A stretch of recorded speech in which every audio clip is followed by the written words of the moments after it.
Viewers, எல்லோரும் எப்படி இருக்கீங்க? இன்றைக்கி நான் பேச போகிறது என்னென்னா, இப்போது நம்ம நாட்டை ஆள்றது, இந்தியாவை ஆண்டுட்டு இருக்கிறது பிஜேபி. எல்லாருக்கும் தெரியும். அது ஒரு கட்சி. அதுதான் கவர்மெண்ட்டை ஒரு 13வது வருஷமாக ஆண்டுட்ருக்காங்க. தொடர்ச்சியாக 3rd டைம் மெஜாரிட்டியோட வின் பண்ணிட்டாங்க. இப்போது அதை எனக்கு இப்போ பிஜேபி ஆண்டாலும் சரி, காங்கிரஸ் ஆண்டாலும் சரி, நம்மளாம் இந்தியான்ற உணர்வோடு தான் நம்ம இருக்க போகிறோம். எந்த கட்சிக்கு நம்ம ஓட்டு போட்டோமோ அந்த கட்சி வரலனாலும், நம்ம யார் ஆண்டாலும் நம்ம இந்தியான்ற ஒரு நாட்டை தான் நம்ம ஆதரிப்போம். அது வெளிநாட்டிலேருந்து சில பேர் அது காங்கிரஸை அழித்தாலும் சரி, பிஜேபி அழித்தாலும், ஆளுங்கட்சி யாராக அழித்தாலும் அது பாதிக்க போகிறது இந்தியாவுக்கு தான். அது மாதிரி தான் இப்போ சிஜேபி அப்படின்ட்டு, காக்ரோச் ஜனதா பார்ட்டின்ட்டு ஒரு இயக்கமும் ஒரு கட்சி தொடங்கினதாக சொல்கிறாங்க. அது அபிஜித் தீப்கேன்ட்டு ஒருத்தன் அமெரிக்காவிலேருந்து, அவனுக்கு வேலை வெட்டி இல்லை, அவன் ஓப்பன் பண்ணிவிட்டு அதில் 2 கோடி பேர் சேர்ந்துருக்கதா சொல்கிறாங்க. 2 கோடின்னு சொன்னாலே அது 20 பில்லியன் ஆளுங்களாக இருப்பாங்க. ஆனால் இங்கே ஒரு முட்டாள் சொல்கிறான், ஒரு சேனல் பேரை சொல்லலை, அவன் 200 கோடின்ட்டான்.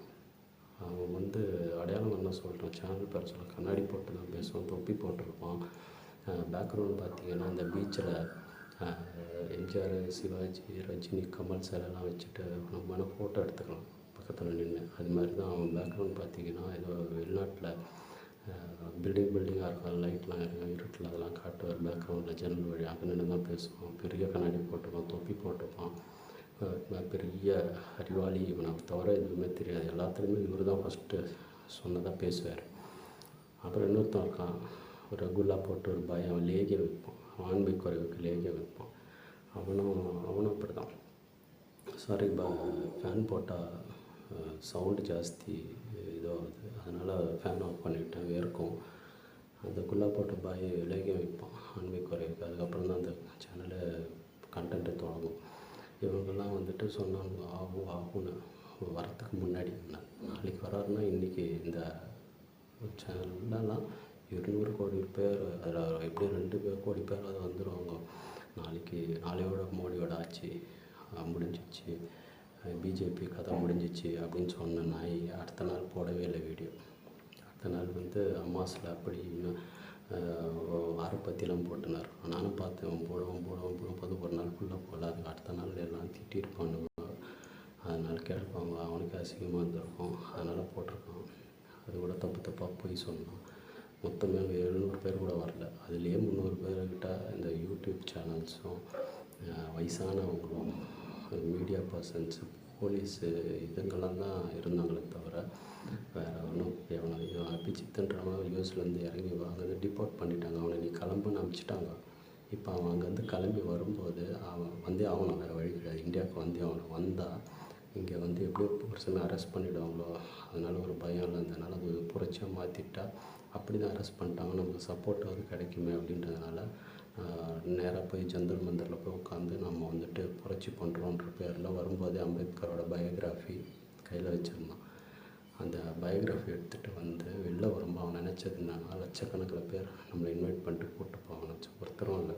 இன்னொன்று, 7 நாள் முன்னாடி அங்கே ஜந்தர் மந்தரில் எந்த ஈவெண்ட்டு, பொலிட்டிக்கல் ஈவெண்ட்டோ எந்த ஈவெண்ட் நடத்தணுன்னாலும், ஒரு கூட்டம் நடத்தணும், உண்ணாவிரதமோ ஒரு மறியலோ எது பண்ணணுன்னாலும் இவன் 7 டேஸ் முன்னாடியாவது அங்கே பர்மிஷன் வாங்கியிருக்கணும்.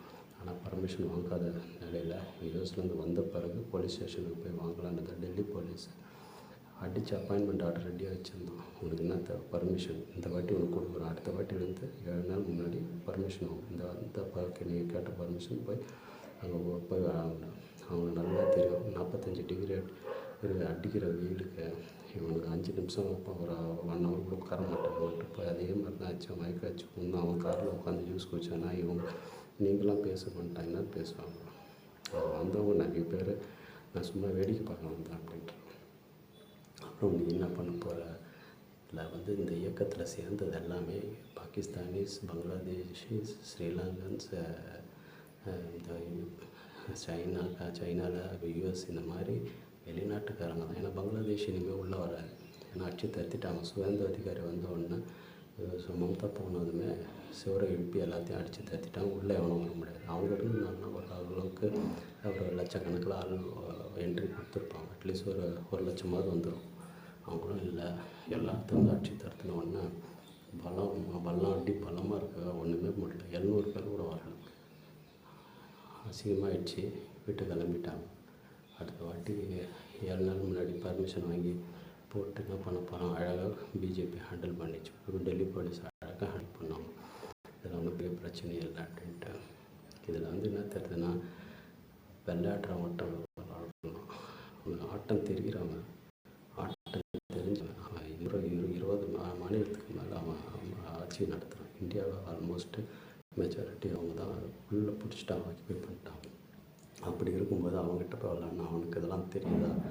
எல்லாம் அடித்து பிடிச்சி வந்து அவங்க தானே விட்டுருவாங்களா?